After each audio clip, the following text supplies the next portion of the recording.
AP cabinet అనంతరం మంత్రి పార్థసారథి మాట్లాడుతున్నారు. లైవ్ లో చూద్దాం. గత ప్రభుత్వంలో ఈ రాష్ట్రానికి పెట్టుబడులు పారిశ్రామికవేత్తలు ఎవరు కూడా రాని పరిస్థితులు మనం చూసాం. ఆంధ్రప్రదేశ్ ప్రభుత్వం అంటేనే ఇక్కడ పెట్టుబడి పెడతానికి భయపడిపోయి పారిపోయిన పరిస్థితులు, పెట్టుబడి పెట్టిన పారిశ్రామికవేత్తలు కూడా సగంలోనే ఆపేసి వారి ఫ్యాక్టరీస్ని మూసేసుకుని వెళ్ళిపోయిన పరిస్థితులు కూడా మనందరం కూడా చూసాం.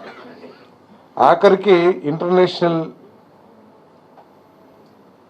బ్యాంక్స్ కానివ్వండి, లేకపోతే ఎవరైతే రుణాలు ఇస్తారో వాళ్ళందరూ కూడా ఆంధ్రప్రదేశ్లో ఎవరైనా పెట్టుబడి పెట్టడానికి వస్తే వాళ్ళకి రుణాలు ఇచ్చే పరిస్థితి కూడా లేదనే విషయం మనందరికీ మీకు తెలుసా. మెకాడమియా నట్స్ ని పండిస్తూ సంవత్సరానికి 20 లక్షలు సంపాదించవచ్చు.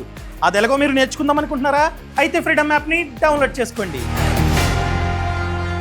కూడా తెలిసిందే.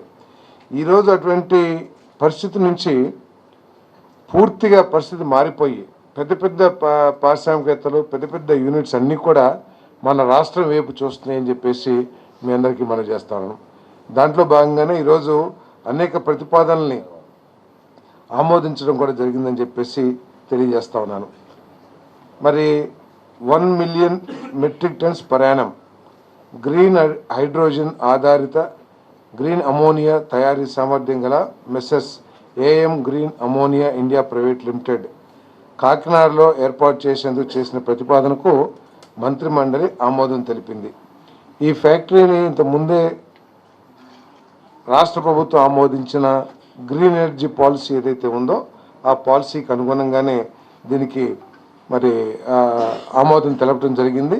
కాకపోతే వీరు ఈ స్టాంప్ డ్యూటీ ఎగ్జంప్షన్ కావాలని చెప్పారు. దాన్ని కూడా ప్రభుత్వం కేబినెట్ ఆమోదించిందని చెప్పేసి కూడా ఈ సందర్భంగా తెలియజేస్తాను.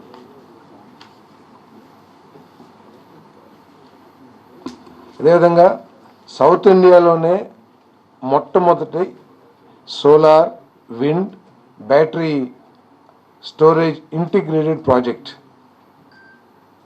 Messes clean renewable energy hybrid 3 private limited సంస్థ ద్వారా నంద్యాల మరియు వైఎస్ఆర్ జిల్లాల్లో 119 మెగావాట్లు విండ్ ఎనర్జీ, 130 మెగావాట్లు సోలార్ హైబ్రిడ్తో పాటు బ్యాటరీ ఇంధన స్టోరేజ్ వ్యవస్థను కేటాయించేందుకు చేసిన ప్రతిపాదనను మంత్రి మండలి ఆమోదం తెలిపింది. సౌత్ ఇండియాలో ఎక్కడ కూడా ఇప్పటి వరకు అంటే విండ్ లేదా సోలార్ సపరేట్ దానికి ఉన్నాయి, కానీ 3 కలిపి ఇంటిగ్రేటెడ్ ప్రాజెక్టు సౌత్ ఇండియాలోనే మొట్టమొదటిదని చెప్పేసి ఈరోజు ఏదైతే ఆమోదం తెలిపిందో మొట్టమొదటిదని చెప్పేసి మనం చేస్తాను నేను.